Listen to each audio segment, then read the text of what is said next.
시청자 여러분 안녕하십니까? 헬로티비 뉴스입니다. 부천 옥길동은 내년 1월 시행하는 일반동 개편에서 분동이 결정됐습니다. 이렇게 점차 인구가 늘어나고 있지만 반대로 대중교통이 불편하다는 단점이 꾸준하게 지적돼 왔습니다. 네, 그동안 답보 상태에 놓여있던 제2경의선을 포함해 새로운 철도 계획이 주민들에게 공개됐는데요. 이정아 기자가 현장 취재했습니다. 세대수도 굉장히 많고 거주하는 사람들 굉장히 많은데 이게 지금 교통이 굉장히 불편해요. 실제로 교통편이 너무 이렇게 뜨문뜨문이다 보니까 가까운 역 나가는 것도 굉장히 힘들고. 이처럼 교통 관련 민원이 끊이지 않는 부천 옥길지구. 최근 제2경인선과 신구로선을 통합해 추진하는 안이 공개됐습니다. 이른바 신규 통합 노선의 본선, 인천 청학에서 부천을 거쳐 서울 목동까지 이어지는 전체 31.4km 노선입니다. 4차 국가철도망 계획에도 포함돼 있던 전혀 다른 두 개 사업을 하나로 합쳐 민간 투자 사업으로 추진하는 계획입니다. 다만 정확한 역의 위치 등을 포함한 신규 노선의 구체적인 사항은 공개되지 않았습니다. 원박 옥길을 관통한다 이렇게 하고 여기 하나 내지 두 개 생긴다 이렇게 생각하시면 됩니다. 어쨌든 주민들께 말씀드리는 거는 절대 우리를 패싱하지 않는다. 우리 지역에 전철역이 생긴다 이렇게만 알고 계세요. 주민들은 설명을 듣던 도중 재차 노선을 확인하는 모습을 보였습니다. 신구노선과 제2경의선이 통합해서 규모도 커지고 역도 많아지고 사업성도 높아지고 그렇게 변하고. 옥길동을 거쳐합니까? 예? 옥길동을 거쳐하는 게 당연하죠. 제2경인선 대안 노선을 찾는 과정에서 원안과 달리 부천 옥길 지역이 제외될 수 있다는 우려가 한때 주민들 사이에 확산했기 때문입니다. 제2경인선 관심이 있어서 왔습니다. 저희 옥길역 지나가야죠. 빠진다고 자꾸 그래가지고 저희가 그게 어떻게 되는지 궁금하거든요. 신규 통합 노선은 전체 14개 역으로 기존 경전철로 구상했던 제2경인선이나 신구로선보다 규모도 확대될 전망입니다. 또 김상희 의원은 사업 추진 과정에서 또 다른 변수가 될 수 있는 차량 기지의 위치도 결정된 상태라고 설명했습니다. 신구로선과 제2경인선을 통합한 노선을 신속하게 추진한다. 이렇게 정부가 발표를 했기 때문에 지금 가장 큰 변수가 차량 기지였는데요. 그게 이제 가장 큰 암초일 수 있죠. 그런데 그 문제가 사실은 해결이 된 상태로 지금 진행이 되는 거기 때문에 앞으로 큰 어려움은 없을 거라고 생각합니다. 신규 통합 노선 사업은 앞으로 관계기관 협의를 거쳐 내년 초까지 민자 사업자 최초 제안서를 제출한 뒤 민자 적격성 조사에 돌입합니다. 헬로티비 뉴스 이정아입니다. 다음 소식입니다. 여당이 김포시의 서울 편입을 추진하면서 경기 북부특별자치도 설치에 대한 논의가 지지부진한 상황입니다. 경기도의회가 정부와 국회 등 관계기관과 공감대를 형성하는 데 소홀했던 것이 아니냐며 경기도에 문제를 제기했습니다. 네, 경기도는 비수도권의 반발 등 부정적인 시각이 있지만 단계적인 전략을 갖고 대응 중이라고 설명했습니다. 이재필 기자입니다. 경기 북부 특별자치도 추진단을 대상으로 한 경기도 의회의 행정사무감사. 윤종영 경기도의원은 좀처럼 진척이 없는 경기 북부 특별자치도 설치에 대해 지적했습니다. 경기 북부 특별자치도 설치를 위한 다수의 법안이 국회에 발의된 상황이고 경기도는 행정안전부에 경기 북부 특별자치도 설치를 위한 주민 투표를 요청한 상황. 하지만 이후 진행이 멈췄습니다. 특히 김포시 서울 편입 추진 이슈가 불거지면서 행안부에서는 경기 북부 특별자치도 설치에 부정적 기류마저 감지되고 있습니다. 이에 대해 윤종영 도의원은 경기도가 경기 북부 지역의 비전을 구상하는 데 집중한 것은 공감하지만 행안부와 국회 등 관계기관과 공감대를 형성하는 데는 미흡했던 것 아니냐고 지적했습니다.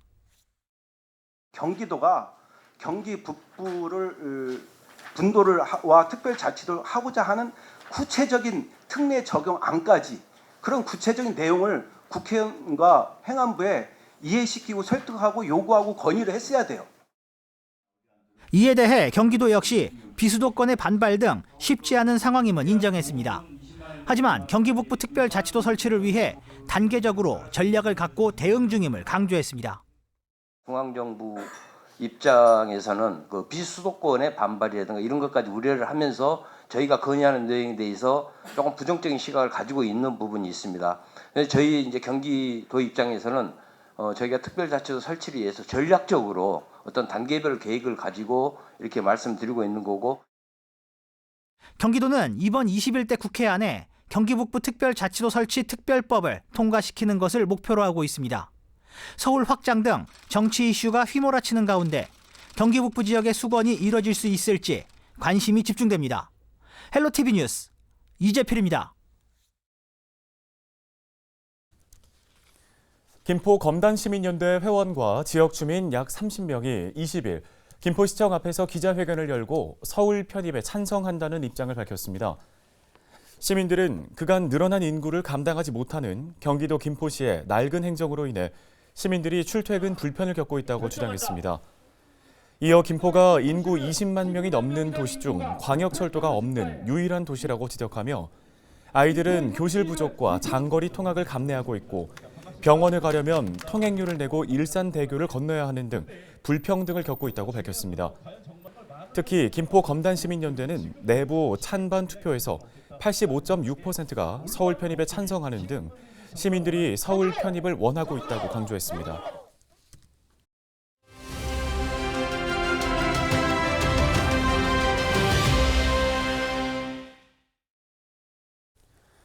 내년 4월 10일 치르게 되는 제22대 국회의원 총선거를 앞두고 하나 둘 총선 준비에 한창입니다. 계양 지역 역시 기존 정치인들의 출마가 점쳐지고 있습니다. 네, 역대 전적만으로 봐도 민주당 계열이 강세를 보이는 곳이지만 내년 총선에서는 어떤 결과가 나올지 관심이 집중됩니다. 송효창 기자입니다.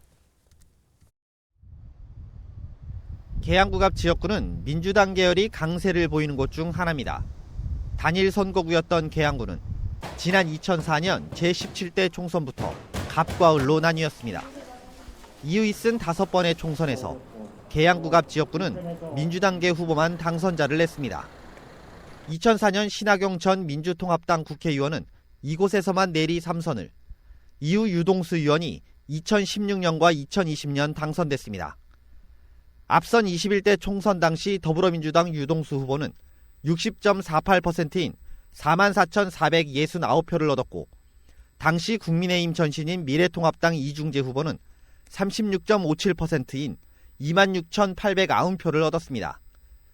민주당계의 당선은 지방선거에서도 이어졌습니다.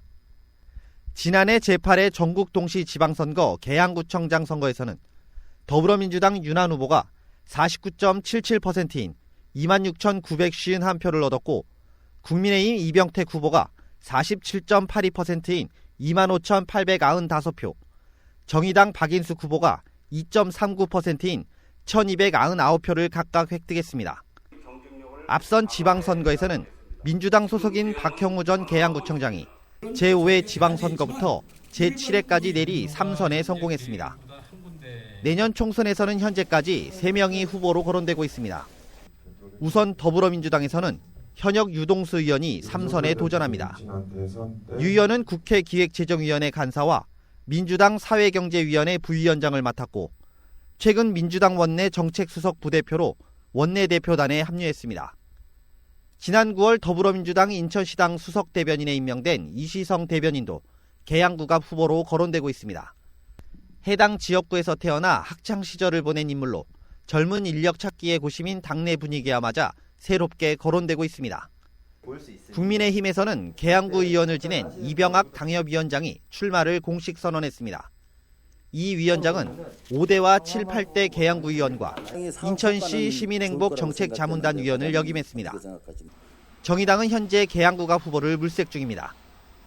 공성이냐 수성이냐 혹은 새로운 인물의 등장이냐를 두고 계양구 갑도 내년 총선이 어떻게 진행될지 안개 속입니다. 헬로티비 뉴스 송유창입니다.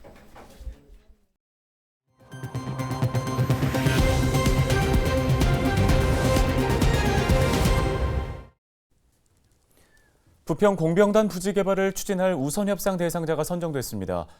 부평구는 최근 1113 공병단 특별계획구역을 개발할 우선협상 대상자로 리뉴 메디시티 부평 컨소시엄을 선정해 공고했다고 밝혔습니다.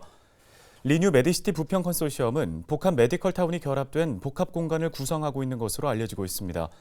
하지만 컨소시엄에 어떤 업체가 참여했는지 평가 내역은 어떤지는 공개되지 않았습니다. 군은 이른 시일 내에 보도자료를 통해 우선 협상 대상자에 대한 자세한 내용을 공개할 예정입니다.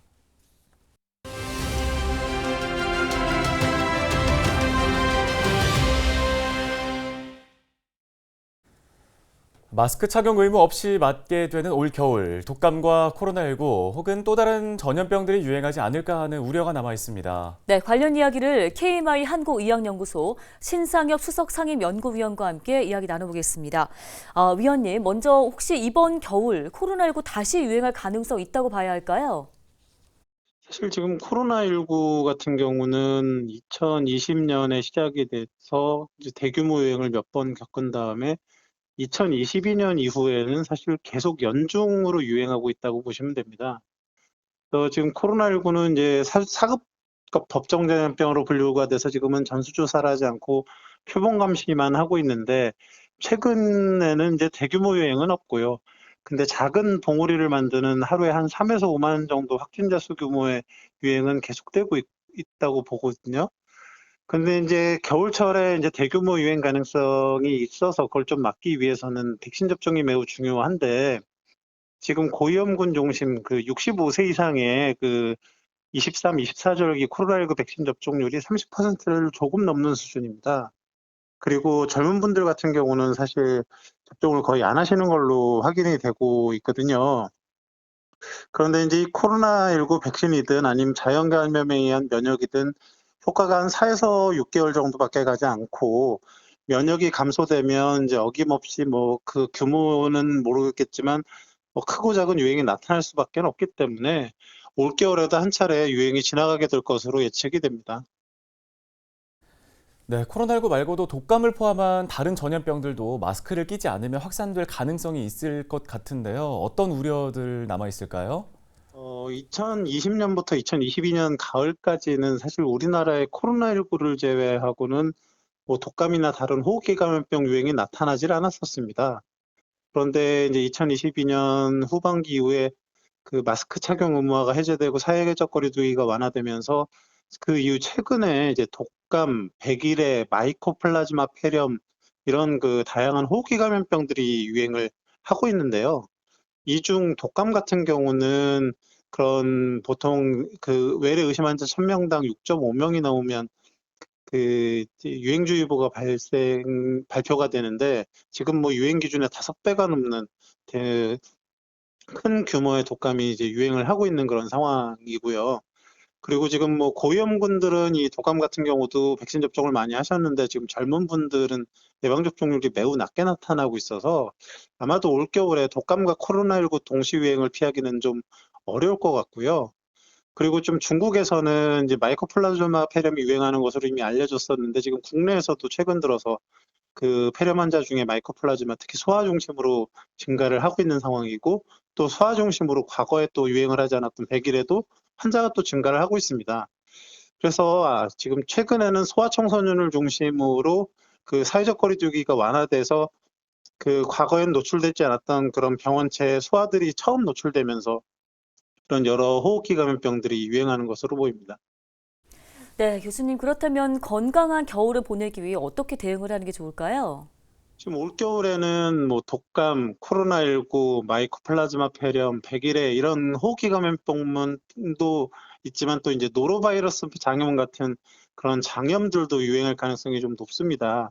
그런데 이 모든 것들이 사실 가장 기본적인 그런 방역 수칙을 지켜주시는 게 제일 중요하거든요. 그래서 백신 접종이 가능한 경우는 백신 접종 해주시고 평소에 마스크 착용하고 손 씻기하고 또 뭐 호흡기 증상 있는 분들은 기침 제조를 지켜주시고 이런 것들을 잘 지켜주신다 그러면 또 이렇게 잘 넘어갈 수 있을 것이라고 생각을 합니다. 네, 도움 말씀 잘 들었습니다. 지금까지 한국의학연구소 감염내과 신상엽 교수였습니다.